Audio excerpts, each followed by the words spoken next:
This is the chapter Cell, the structure and the function of the class 8 science. The topics we will discuss in this chapter, the first one is cell. What is cell? We will discuss discovery, who discovered the cell theory, types of organism in the sense कि if the single cell is there तो such type of organism is known as what, and the multicellular, shape of the shell, different size, cell structure, type of cells, prokaryotic and the eukaryotic, components of the cell membrane, cell wall, cytoplasm, nucleus, all these topics are there, we will discuss in this chapter. Now the first topic is what is cell. Like you can see, this is a picture. The cell is discovered by the Robert Hooke, and he observed a piece of the cork under a magnifying device. Cork is what? Cork क्या होता है? Cork होता है कि जो भी कोई एक पेड़ था, एक पेड़ का जो स्टम होता है, तो जब उन्होंने लेकर उसको एक मैग्नीफाइंग ग्लास या मैग्नीफाइंग डिवाइस जो होता है कंपाउंड माइक्रोस्कोप से जब ऑब्जर्व किया, तो उन्हें उसमें बहुत सारी डिफरेंट डिफरेंट सेल्स दिखाई दी. Like you can see that, जैसे एक हनी होता है, हनी का जो छत्ता होता है शहद का, तो जैसे उसमें आपको बहुत डिफरेंट डिफरेंट तरह के जो पोर्स दिखाई देते हैं, इसी तरीके से इसमें उनको डिफरेंट डिफरेंट सेल्स दिखाई दी. एंड 1665 में उन्होंने ये ऑब्जर्व किया, तो that's why it is known as the Robert Hooke, the person who has discovered the cell, जिन्होंने सेल की डिस्कवरी की थी. Now it is mentioned cell was discovered by the Robert Hooke in 1665 after observing a piece of cork under a magnifying device. Robert Hooke coined the term cell, और उन्होंने इसको जो नाम दिया था वो था सेल. नाउ सेल को एक इस तरीके से भी हम डिफाइन कर सकते हैं, जैसे किसी बिल्डिंग को बनाने के लिए हमें ब्रिक्स चाहिए होती है, ऐसे कोई भी जो ऑर्गेनिज्म होता है वो सेल से मिलकर बना होता है. दैट्स वाई जो सेल होती है उसको बेसिक यूनिट कहा जाता है किसी भी ऑर्गेनिज्म का. Now cell theory. Schleiden and the Schwann propose the cell theory. ये दो लोग थे जिन्होंने एक सेल थ्योरी दी थी. According to cell theory, cells are the basic structure and the function unit. हमारी बॉडी के अंदर या प्लांट हो या एनिमल्स हो, उनके अंदर जो बेसिक यूनिट होती है जिससे मिलकर पूरा वो बॉडी बना होता है, वो सेल कहलाती है. सेल से मिलकर बनता है पूरा body, and the functional unit is also known as the cell. Now all the living organism are made up of the one और द मोर सेल. जितने भी लिविंग ऑर्गेनिजम्स होते हैं वो सेल से मिलकर बने होते हैं. Sometimes the single cell exist and sometimes the so many cells will be there. Now new cells arises from the pre existing cells. बहुत सारी सेल्स होती है जो पहले से एग्जिस्ट करती थी. Now the types of the organism on the basis of the cell. Cells के बेसिस पर हम ऑर्गेनिज्म को टू कैटेगरीज में डिवाइड कर सकते हैं. The first one is the unicellular and the second is the multicellular. What is the unicellular organism? Number of the cells organism made up of only the single cells are called the unicellular organism. जब organism केवल एक ही cell से मिलकर बने होते हैं तो उनको यूनिसेलुलर ऑर्गेनिज्म कहा जाता है. For example amoeba and the paramecium, these are the two organism which are made up of the single cells. Now all the basic functions such as the digestion, respiration, excretion, etc. these organisms performed by a single cell. और ऐसा नहीं है कि अगर वो single cell से मिलकर बने हैं तो वो सारे जो इतने भी फंक्शंस होते हैं वो नहीं करते. सारे फंक्शंस वो क्या करते हैं, like the digestion, respiration, excretion, जितना भी प्रोसेस होता है सिंगल सेल जो ऑर्गेनिज्म होते हैं वो भी ये सारे प्रोसेस किया करते हैं, सारे फंक्शंस किया करते हैं. Now we will discuss what is the multicellular organism. Organism made up of the more than the one cell is called the multicellular organism. जितने भी ऑर्गेनिज्म एक से ज़्यादा मिलकर सेल के बने होते हैं उन्हें मल्टी सेलुलर ऑर्गेनिज्म कहा जाता है. लाइक हम ह्यूमन बींग्स भी मल्टी सेलुलर ऑर्गेनिज्म्स ही आते हैं. बहुत सारी न जाने लाखों सेल से मिलकर हमारी बॉडी बनी होती है, and that's why we also known as the multicellular organisms. Now in these organism the cells show the division of labour. और जो इस तरह के ऑर्गेनिज्म होते हैं like the cow, human beings, जो मल्टी सेलुलर ऑर्गेनिज्म कहलाते हैं, इनमें हर सेल का एक स्पेसिफिक फंक्शन होता है, एक स्पेसिफिक टास्क होता है जिसको वो क्या करते हैं. Now the shape of the cells. You can see ये एक ओनियंस पिल था जिसको हमने लेकर ये इसको मैग्नीफाइंग डिवाइस से माइक्रोस्कोप से ऑब्जर्व करके दिखाया, जिसमें आप ये डिफरेंट डिफरेंट लेयर्स देख सकते हो. इसमें ये येलो कलर का दिखाया है, अदरवाइज ये लाइट पिंक कलर का दिखाया जाता है. Most of the cells have a definite shape. ज़्यादातर सेल्स का एक डेफिनेट शेप होता है. Some cells are as that in amoeba has no definite shape. लेकिन समटाइम इट हैपन्स कि कुछ सेल्स ऐसी भी होती है जिनका एक डेफिनेट शेप नहीं होता, लाइक द अमीबा. अमीबा एक सिंगल यूनिसेलुलर ऑर्गेनिज्म है, एक सेल से मिलकर बना होता है, लेकिन उसका एक फिक्स शेप नहीं होता. जब उसको स्यूडोपोडिया वो बनाता है खाना को अंदर लेने के लिए, तो वो अपनी डिफरेंट डिफरेंट शेप अटेन करता है. Now these are the human blood cells, spherical in shape. These are the human red blood cells, that is spherical in shape. These are the muscle cell, that is spindle in shape. And now this is a nerve cells. The our nervous system, human nervous system is made up of so many nerve cells. nerve cells का जो specific task होता है वो information तक हमारे brain तक पहुंचाना, और फिर हमारा ब्रेन उसी के अकॉर्डिंग रेस्पॉन्स करता है. तो ये जो सारा काम होता है ये नर्व सेल्स मिलकर करती है. The human nerve cells have elongated branched structure. और बहुत सारी नर्व सेल्स आपस में एक दूसरे से कनेक्टेड रहती है और मिलकर नर्वस सिस्टम बनाती है.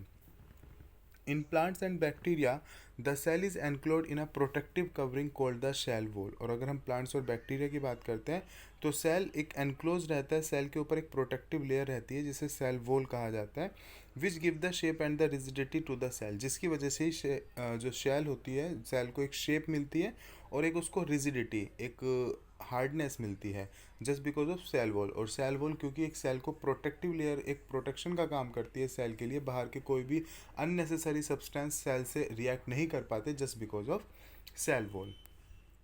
Now size of the cell wall. अगर हम इसमें कुछ स्ट्रक्चर देखते हैं तो ये बीच में न्यूक्लियस दिखा रखा है. This is the cell membrane. Cell membrane भी एक कवरिंग की तरह होता है, और जिस तरीके से सेल का एक कवर होता है जिसे हमने सेल मेम्ब्रेन कहा, ऐसे न्यूक्लियस का भी एक कवर होता है जिसे न्यूक्लियस मेम्ब्रेन कहा जाता है. और पूरे सेल के अंदर एक जेली लाइक मटेरियल फिल्ड रहता है जिसे साइटोप्लाज्म कहते हैं. और ये ह्यूमन चिक सेल का एक मैग्नीफाइंग पिक्चर है.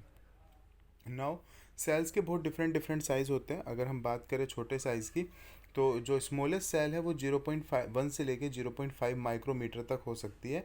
और इन द सेंस बैक्टीरिया में और सेल्स का साइज इतना छोटा भी हो सकता है कि अगर हम 1 मीटर के भी 10 लाख टुकड़े कर दें तो एक टुकड़े जितना भी साइज़ एक सेल का हो सकता है.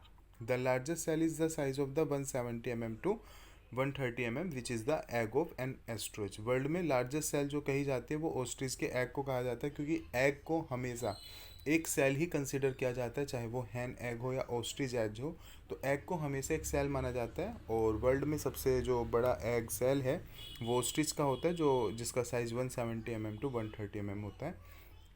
Size of cell has no relation with the size of an organism, but it doesn't matter कि अगर किसी पर्टिकुलर कोई भी एनिमल है, कोई भी प्लांट है, उसका साइज़ बड़ा होगा तो उसका जो सेल है वो भी बड़ा होगा. नहीं, समटाइम इट हैपन्स कि जो सेल का साइज़ है वो बड़ा है, बट आफ्टर जब वो एग से बाहर निकलेगा और वो ग्रो करेगा वो ऑर्गेनिज्म, तो ज़रूर नहीं है कि उसका साइज़ तब भी बड़ा ही रहेगा.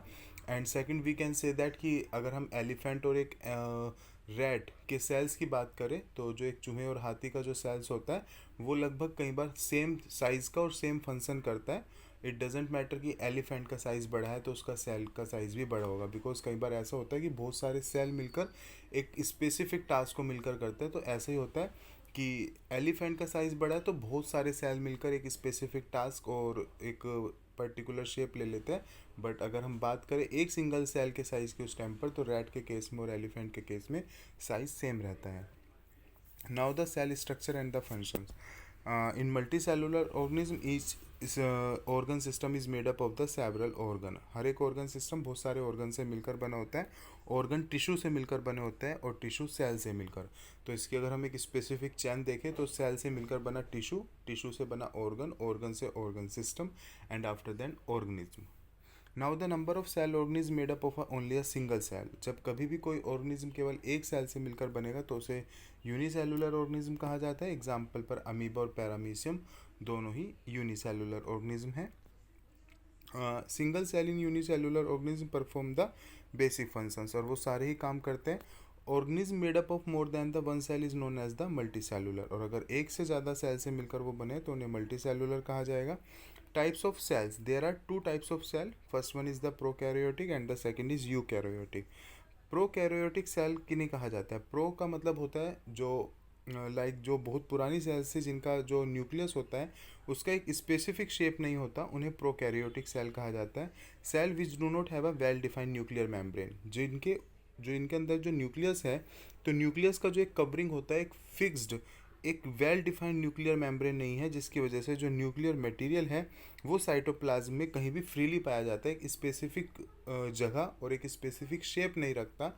जो सेल के अंदर साइटोप्लाज्म, अभी मैंने बताया था कि एक जेली लाइक मटेरियल पाया जाता है, तो उसमें न्यूक्लियस पाया जाता था साइटोप्लाज्म के अंदर। बट क्योंकि उसके अंदर जो प्रोकैरियोटिक सेल है ये बहुत पुरानी सेल कही जाती है, जैसे बैक्टीरिया, तो उनके अंदर जो न्यूक्लियस होता है, न्यूक्लियस के अंदर एक कवरिंग न्यूक्लियस मेम्ब्रेन नहीं पाया जाता, जिसकी वजह से एक वेल डिफाइंड न्यूक्लियस या एक वेल डिफाइंड न्यूक्लियर मेम्ब्रेन नहीं होता। तो ऐसी सेल्स को प्रोकैरियोटिक सेल्स कहा जाता है, जैसे बैक्टीरिया या ब्लू ग्रीन एल्गी। यूकैरियोटिक होता है जिनका एक वेल डिफाइंड न्यूक्लियर मेम्ब्रेन होता है, उनको हम यूकैरियोटिक सेल्स कहते हैं, जैसे प्लांट्स और द एनिमल सेल्स। कंपोनेंट्स कौन कौन से होते हैं सेल के? कंपोनेंट्स की हम बात करें तो सेल मेम्ब्रेन, एक सेल के ऊपर एक, अभी मैंने बताया था कि एक प्रोटेक्टिव लेयर होती है, उसे सेल मेम्ब्रेन कहा जाता है, जो एक सेल के चारों तरफ रहती है। Cell membrane selectively allows the entry of only सब substance and the prevent the movement of the other material, और कोई स्पेसिफिक जो नेसेसरी सब्सटेंस है वही सेल मेम्ब्रेन उन्हें अलाउ करता है अंदर जाने के लिए, सेल से इंटरेक्ट करने के लिए। अदरवाइज जो अदर मटेरियल्स होते हैं उनका मूवमेंट रोक देता है। Hence it checks the transport of the substance in and out of the cells. इस तरीके से हम कह सकते हैं कि मेम्ब्रेन का काम होता है कि सेल के अंदर कौन से सब्सटेंस जाने हैं या कौन से नहीं जाने हैं, उसके मूवमेंट को मेक श्योर करना। Now cell wall. Cell wall the in the plants an extra protective covering of the polysaccharide cellulose is present. Polysaccharide और सेल्यूलोज की भी एक एक्स्ट्रा प्रोटेक्टिव कवरिंग होती है, इन द सेंस सेल के ऊपर सेल मेम्ब्रेन जो एक प्रोटेक्टिव लेयर है, और सेल मेम्ब्रेन के ऊपर भी सेल वॉल होता है, और ये केवल प्लांट सेल में ही पाया जाता है। बिकॉज ये माना जाता है क्योंकि ह्यूमन बींग्स और एनिमल्स तो मूवमेंट कर सकते हैं, लेकिन प्लांट एक जगह पर फिक्स रहते हैं, और उन पर कई बार बहुत ज़्यादा हाई टेम्परेचर, हाई रेनफॉल, तो बहुत ज़्यादा वेदरिंग कंडीशन, बहुत डिफरेंट डिफरेंट तरह का क्लाइमेटिक कंडीशंस उनको देखना होता है, तो उनकी वो सेल्स ज़्यादा इफेक्ट ना हो, तो इसलिए सेल मेम्ब्रेन के ऊपर भी एक एक्स्ट्रा सेल वॉल होता है, और ये केवल प्लांट सेल में ही पाया जाता है। तो ये एक तरह का एक्स्ट्रा प्रोटेक्टिव कवरिंग होता है जो पॉलीसैकेराइड से सेल्यूलोज का बना होता है। Now it is called the cell wall that protect the plant from the environmental variation in the sense changes. Now cytoplasm, it is a jelly like substance present between the cell membrane and the nucleus. Cell membrane जो cell की covering होती है और जो nucleus है cell के अंदर ही, तो इन दोनों के बीच में जो एक लिक्विड फिल्ड रहता है, एक जेली लाइक स्ट्रक्चर, उसे साइटोप्लाज्म कहा जाता है। और इस साइटोप्लाज्म के अंदर भी बहुत सारी सेल ऑर्गेनील्स पाई जाती है, जैसे माइटोकॉन्ड्रिया, जिसे पावर हाउस भी कहा जाता है सेल का, गोल्गी बॉडीज, लाइजोसोम्स, ये सब कुछ आप 9th क्लास में पढ़ते हो। Now nucleus. Nucleus is a dense spherical body located in the center of the cell. Mostly cell के सेंटर में एक स्फेरिकल डेंस बॉडी पाई जाती है जिसे न्यूक्लियस कहा जाता है। It is surrounded by the porous nucleus membrane, और जैसे सेल का एक मेम्ब्रेन होता है, ऐसे न्यूक्लियस का भी एक न्यूक्लियर मेम्ब्रेन होता है, और पोरस का मतलब होता है जिसमें छेद होते हैं। समटाइम्स कि जब न्यूक्लियस को रिएक्ट करना होता है बाहर किसी से, तो वो पोरस के थ्रू रिएक्ट करता है, जो छेद होते हैं उसके थ्रू मूवमेंट हो सकता है। It contains the spherical body called the nucleus, और इसके अंदर भी एक स्फेरिकल बॉडी होती है न्यूक्लियस के अंदर, जिसे न्यूक्लियोस कहा जाता है। It also contains the thread like structure, और न्यूक्लियस के अंदर ही कुछ थ्रेड लाइक स्ट्रक्चर आपको देखने को मिलते हैं जिन्हें क्रोमोसोम्स कहा जाता है। क्रोमोसोम्स बहुत इंपॉर्टेंट रोल प्ले करते हैं ह्यूमन बींग्स में और सभी एनिमल्स में। What is chromosomes? These are the structure that carry the genes. Chromosomes में ही जीन्स पाए जाते हैं, ऐसी स्ट्रक्चर होती है ये, that play the important role in the inheritance. Inheritance क्या होता है कि जब आपके पेरेंट्स के कुछ कैरेक्टरिस्टिक्स उनके बच्चों में जाते हैं तो उसे इनहेरिटेंस बोला जाता है। तो इनहेरिटेंस के लिए रेस्पॉन्सिबल जीन्स को ही माना जाता है, और जीन्स कहाँ पे प्रेजेंट है? क्रोमोसोम्स में। Now genes are the structure and the functional unit of the inheritance. तो इस तरीके से इनहेरिटेंस की जो स्ट्रक्चर और फंक्शनल यूनिट है वो जीन को माना जाता है। The entire living substance in the cell is known as the protoplast. और इस तरीके से अगर हम सेल की पूरी स्ट्रक्चर को देखा जाए, जैसे कि अगर एक न्यूक्लियस है, न्यूक्लियस के अंदर न्यूक्लियोस है और उसके अंदर क्रोमोसोम्स भी है, न्यूक्लियस के बाहर की तरफ न्यूक्लियर मेम्ब्रेन है, फिर साइटोप्लाज्म से वो सेल फिल्ड है, सेल के ऊपर सेल मेम्ब्रेन है, और प्लांट सेल में सेल वॉल भी है। तो इस तरह का ये पूरा स्ट्रक्चर जो है इसको प्रोटोप्लास्ट कहा जाता है। The entire living substance in a cell is known as the protoplast. Now vacuoles, vacuoles are the fluid filled, fluid किसको कहा जाता है, any substance which can flow, liquid और गैस इन दो ही तरह के सब्सटेंस को फ्लूड कहा जाता है बिकॉज ये दोनों ही सब्सटेंस फ्लो कर सकते हैं। तो vacuoles are the fluid filled membrane bound structure in the cell, तो सेल के अंदर एक बाउंड स्ट्रक्चर होती है जो एक फ्लूड से फ्लूड रहता है जिसके अंदर, तो इन्हें वैक्यूल्स कहा जाता है। In the plant cell a single large vacuole is present, ज़्यादातर प्लांट सेल में एक ही सिंगल लार्ज वैक्यूल पाया जाता है। एनिमल सेल में आपको छोटे साइज के बहुत सारे वैक्यूल्स देखने को मिल सकते हैं। The membrane of the vacuole is called the tonoplast, और जो वैक्यूल की एक आउटर कवरिंग होती है उसको टोनोप्लास्ट कहा जाता है। This membrane encloses a fluid called the cell sap, और इस मेम्ब्रेन के अंदर भी एक तरह का फ्लूड भरा रहता है जिसे सेल सैप कहा जाता है। Now plastids, these are the present only in the plant cells, plastids हमेशा केवल प्लांट सेल में ही पाए जाते हैं। Now the plastid that contains the green colour, plastids green colour को कंटेन करता है जिसको क्लोरोफिल कहा जाता है, और ये क्लोरोप्लास्ट के अंदर पाया जाता है। क्लोरोफिल जो कि फोटोसिंथेसिस प्रोसेस के लिए रेस्पॉन्सिबल माना जाता है, जो सनलाइट को कैप्चर करके प्लांट्स के लिए फूड बनाने में हेल्प करता है। It is the chlorophyll that gives the green colour to the leaves, and chloroplast traps the solar energy and utilize this energy to manufacture food. Now plastids are two types, leucoplast and the chromoplast. Leucoplast are the colorless and are used to store the food, while the chromoplast are the plastids contain the pigment, जब ये colorless होते हैं leucoplast और खाने को store करने में help करते हैं। Chloroplast are the two are a type of the chromoplast, और जो क्लोरोप्लास्ट होता है वो एक तरह का क्रोमोप्लास्ट का ही टाइप होता है। Chloroplast consist of the two region, दो तरह के एरियाज पाए जाते हैं क्लोरोप्लास्ट के अंदर। एक होता है ग्रेना, ग्रेना क्या होता है, stacks of the sac like membrane bound structure that contain the pigment chlorophyll. ये ग्रेना एक इस तरह का एक मेम्ब्रेन होता है, एक मेम्ब्रेन से फिल्ड रहता है जिसमें क्लोरोफिल पाया जाता है। एक होता है स्ट्रोमा, स्ट्रोमा जो है ग्राउंड सब्सटेंस होता है जिसमें एंजाइम्स और कुछ तरह के स्टार्च पाए जाते हैं। Now the endoplasmic reticulum, rough endoplasmic reticulum, it is important for the synthesis of the proteins, जो प्रोटीन्स के सिंथेसिस के लिए जिम्मेदार या रेस्पॉन्सिबल माना जाता है वो रफ एंडोप्लाज्मिक रेक्टिकुलम कहलाता है। Smooth endoplasmic reticulum it acts a storage organelle, ये एक स्टोर ऑर्गेनिल की तरह काम करता है और फैट्स को सिंथेसिस करने में हेल्प करता है। Now what is Golgi apparatus, it is made up of the parallel arranged membrane bound vesicles called the cisternae, ये बहुत सारी पैरेलली अरेंज रहती है मेम्ब्रेन, उनको कहा जाता है Golgi apparatus. It helps in storage and the modification and the packaging of the products in the vesicles, ये ज़्यादातर मॉडिफिकेशन में या पैकेजिंग में प्रोडक्ट के वेसिकल्स के अंदर हेल्प करता है। It helps in the formation of the glycoproteins, और ग्लाइकोप्रोटीन्स के फॉर्मेशन में भी हेल्प करता है। Lysosomes, this is the last topic, it is a membrane bound structure that holds a variety of enzymes, और ये जो लाइजोसोम्स होते हैं ये एक तरह का it is a membrane bound structure, membrane से बंधा हुआ एक स्ट्रक्चर रहता है जो कि बहुत सारे एंजाइम्स को अपने अंदर होल्ड करके